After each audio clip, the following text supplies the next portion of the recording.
Smackdown starts off with Sami Zayn. He was cutting a promo. He eventually ends up getting interrupted by Trick Williams. Trick comes out, ends up saying that him and Sami are not on the same level, and that Sami can't get the job done when he needs to get when he needs the most, and that they're complete opposite. He knows how to get the job done, and that he basically going to become the number one contender for the WWE Championship. Damian Priest ends up interrupting. He ends up attacking Trick Williams. He ends up saying that Trick Williams is afraid. He's scared of him. That all Trick Williams does is run his mouth, and he's not willing to do anything about it. He's not willing to attack him.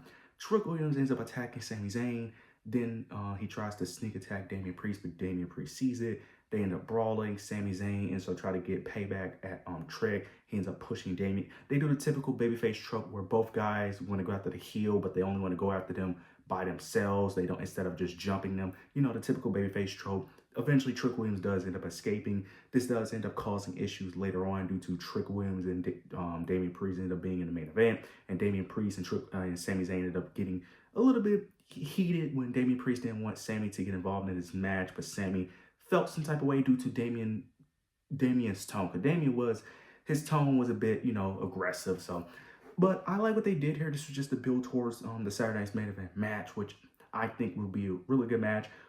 Very conflicted on who's going to actually win that match, because on one hand, I want Sami to win, but at the same time, I kind of feel like if Sami wins the match, he won't be in the Rumble, because there's a potential chance that he might not be in the Rumble if he's going to be facing Drew in the match. But at the same time, they have done this before where a person has a match earlier in the show and then be in the Rumble later, so they could do that. But nonetheless, I'm excited for whoever wins that match, to be honest with you. It should be a really good match as his main event, the Fatal 4-Way, and whoever becomes the number one contender should be a good match with Drew McIntyre either way. We end up getting a U.S. Championship match between Carmelo Hayes, Ilya Dragunov. Ilya ended up accepting the open challenge. This was a banger match. It's Carmelo Hayes and Ilya Dragunov. You know anything by them by now about a match they had on Smackdown or their work from NXT. You know when these two get in the ring together, it's going to be a banger. People want to talk about wrestling soulmates. I think Melo and Ilya might be wrestling soulmates. They're just going to put on a banger every single time in the ring. They have amazing chemistry. But Carmelo ends up winning due to The Miz. The Miz ended up interfering because it was a backstage segment before the match where The Miz was frustrated with Melo and Ilya's friendship. Ends up saying that what has Ilya ever done for Melo? Melo ends up saying that he has done more for him than The Miz ever did. So I'm assuming this is just to play mind games for Melo to end up saying that basically he helped Melo out. So I did something that Ilya couldn't. To play mind games with Melo due to Melo figuring out that The Miz helped him, and due to him being a babyface, he don't want to win that way. So I'm assuming Melo is going to give The Miz a title shot, have a match. Most likely he's going to retain. Don't know if they continue it. Don't know if they do that. I hope not. I'm cool if they continue it, but it should be like a short-term thing. Like if they was to start the feud next week, let's just say it should end somewhere around early February, like early mid-February. You know what I'm saying? It shouldn't be a long-term feud, but it should be something interesting nonetheless, because they never really paid off that storyline, so I don't mind them paying it off now, as long as it's a short-term thing. But overall, I'm cool with what they did here. Now we're moving on to what I think was the best thing of the show, which was Jacob Fatu and Cody Rhodes. This was an amazing segment. I wish Triple H would do more stuff. Like, this was great. And this made me really high on Jacob Fatu, because for the longest time, I was getting the vibe that Jacob was overrated. Now, I knew he had this talking ability, but WWE never showcased this for so long, because for the longest time, he was just a catchphrase merchant, whether it was just him saying, "I love you" solo when he first started, or with him doing his catchphrase with no gas, no brakes, and the yada yada mean thing. So finally, they actually have him speak like a normal human being for once. This was great. Starts out with Jacob basically saying that he wanted revenge on Drew McIntyre, but Cody got in his way, so that's why he set his sight on Cody. Cody ends up mentioning that Jacob wasn't thinking, that he never thinks, he just acts, and that him just acting is the reason why he went to jail. Jacob ends up getting frustrated, of course, due to bringing up his past. Jacob ends up saying that, look, even though I did those things, he said all those things that I did in my past, him getting locked up and all that, led him to here in this position to even face Cody Rhodes and him being in the WWE. And he ends up mentioning that Cody thinks that he has them all figured out. He's not like the other Samoans that Cody's faced, and that he's completely different, that he's not just this wild, unchained animal, that he actually is in control, and that he isn't the guy that Cody thinks he is. This was great. This was a really great segment. This made me actually excited for the match, because I honestly didn't care about the match, because I'm like, okay, it's just a match for whatever, just filler and feud. But this is actually this can actually be a story for WrestleMania. Like with the way they cut this segment, this could be an actual feud for WrestleMania. Is it going to be a feud for WrestleMania? I don't know. But I actually like this. This was great. This was the best thing on the show. This actually got me excited for the match. I can see either person winning. I think it's going to be a no contest. I think Drew McIntyre will get involved because I just don't see a world where Cody or Jacob wins because they're both in this situation where they're both baby faces. So it's like, okay, neither person is really a heel in this situation. They're both kind of in the right at the same time.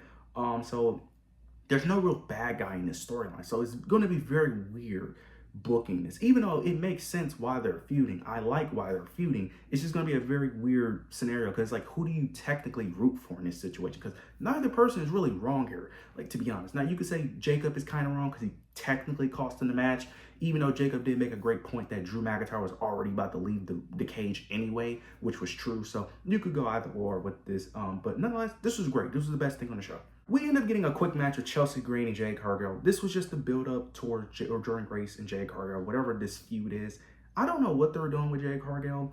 And speaking of Jade, the Twitter, y'all gotta stop criticizing Jade Cargill. I understand it, but this is starting to become a bit biased because Tiffany Stratton didn't get nearly as much hate for this. Like, yes, she got hate for facing the same opponents, but the hate that y'all are giving Jade makes no sense.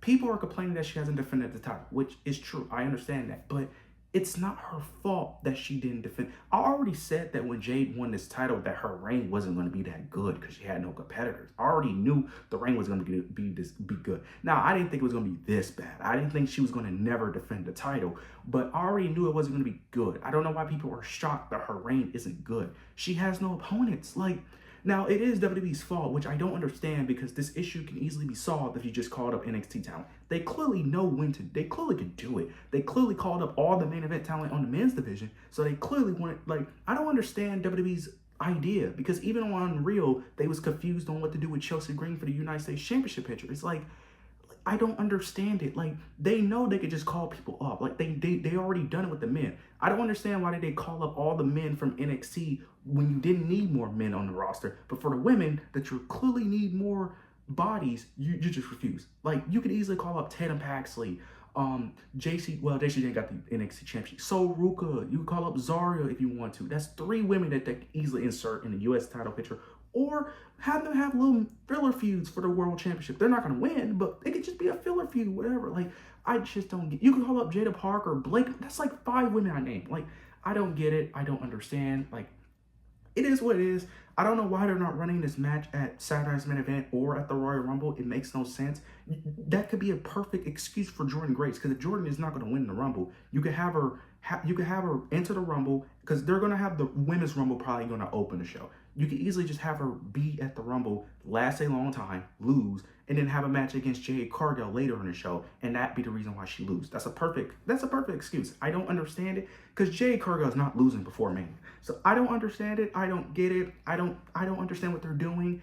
I like Jade Cargill. I think she's getting unnecessary hate because it's not her fault. You could blame her for her in-ring ability, fine. You could criticize that. But her title reign is not her fault. It's just booking. I don't understand why they don't just call up people from NXT. It makes no sense, in my opinion.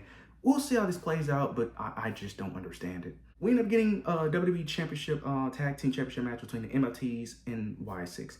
I'm just going to speed past this. The MFTs win, and I don't care. Just end this feud, but the feud is going to continue because they still got the lantern, which is the big thing of this feud. Now, if they're going to continue this feud, fine. But one thing, do not make it about the titles. Make it about the lantern, please. End the feud, have the Y6 win, get their lantern back without the titles, fine. Also, can we please just go back to what we was doing before? Go back to what we was doing a year ago when the tag team division was healthy and thriving, when we just showcased all the tag teams. I don't know why Triple H decided to change his format to this storyline, this more story-driven stuff. No, we need to go back to the old formula because this is not working. I knew it wasn't going to work when the Y6 won those titles. I knew it was going to go downhill because I'm like, the Y6 aren't a good enough team to carry a division like that. I don't understand. Now, it's not completely their fault, but can we just move on? I'm just over it. We end up getting Nathan Frazier versus Johnny Gargano. This was a really good match. Banger. This was a really good match, to be honest. Towards the end of the match, you end up getting Axiom getting his mask back, because that's the whole reason why they're feuding. He puts the mask on Candice LeRae. Johnny Gargano tries to take the mask off, but Candice is attacking him by accident, couldn't see him. Then this allowed Nathan Frazier to pick the victory. I like the way they did this. The only thing I have a concern with is why did they have Candice LeRae get the mask back? That was a bit confusing because now the feud is continuing, which isn't a bad thing. I just feel like this feud isn't something that you could drag on. I feel like this was a perfect conclusion. Plus also, Nathan and Axiom are a tag team. Johnny Gargano is a single star due to Tommaso Ciampa leaving. So it's like, originally this was a tag team feud, but now it's not anymore. So it's like, can we just, I was kind of like, can we put Nathan, Axiom, put them back in the tag team division, have Johnny be a single star? But it's, you get what I'm saying? It's like, but nonetheless, this is good. I'm interested to see where they go with this, but I feel like you can't really drag this out any longer, in my opinion. So we'll see how this plays out. Women's triple threat tag team match, number one contendership to see who will become the number one contender for the women's tag team titles between Julia, Kiana James, Charlotte Flair, Alexa Bliss, and I forgot Nia Jackson, Lash Legend. This match was okay. It was just there. Kiana James looked great though. She did look great in this match. Julia and Kiana James won this match, which I'm very confused by. I don't really understand why. It didn't even make sense why they was put in this match, because why are you using the women's United States champion, a division that's completely dead, on a division that's thriving, which is the tag team? I don't understand it. We already know they're going to lose, so I'm not even going to say let's see how it plays out, because we know how it's going to play out. Kind of wish Lash Legend and Nia Jax won, because even if I don't think they're going to beat Rhea Ripley and Io Sky, it's more believable that they're going to beat Rhea Ripley and Io Sky, because they've been in the tag team division for at least a couple months by now, and they're more of a credible team to Kiana James and Julia, if I'm being honest. Kiana James picked up the pin, but I'm most likely she's going to take the pin against Rhea Ripley and Io Sky. But nonetheless, it is what it is. I'm not really interested in this, but it's whatever. I don't understand why they even did this, but it is what it is. We end up getting the main event, Damian Priest versus Trick Williams. They was putting on a solid match. Towards the end, Sami Zayn interferes in the match, attacks Trick. Then Damian gets involved. They all brawl between Trick, Sami, and Damian. Trick Williams ends up standing tall. Then you get Randy Orton ends up sneak attacking Trick Williams with an RKO. Sami comes back. He ends up going back and forth with Randy, and then Randy ends up RKOing Sami Zayn. This was a good show. Overall show, I enjoyed it. Very interested to see where things go, if I'm being honest. I'm pulling for Sami Zayn. I really hope Sami Zayn wins this match. Now, it looks like they are going to pull the trigger on Sami Zayn, because they're really teasing that Sami Zayn never beat Drew McIntyre. He needs that victory over Drew. He needs to become the world champion for the first time. Drew McIntyre mentioning his family in a promo. Sami ends up slapping him, which I thought was great. I'm really hoping they pull the trigger. I'm hoping WWE Triple H is not blue balling me with this, because I've been wanting Sami to win for a long time. He is long overdue for a world title. I've been wanting him to win for so long. I felt like he should have been the one to dethrone Roman if it wasn't for Cody. It needs to be time. I'm hoping. I don't want to get my hopes up, because I've been lowering my expectations on Sami winning a world championship for a long time. I'm hoping this is the year. I'm still going to keep it low. I don't think he's going to win that Saturday night's main event, which I'm okay with, because I think he should win the Rumble instead. But we'll see how this plays out. Overall show was good, but you guys let me know your overall thoughts and opinions down below. Make sure you like, comment, subscribe. Make sure you hit the notification bell so you don't miss any of my content. But yeah, that's it.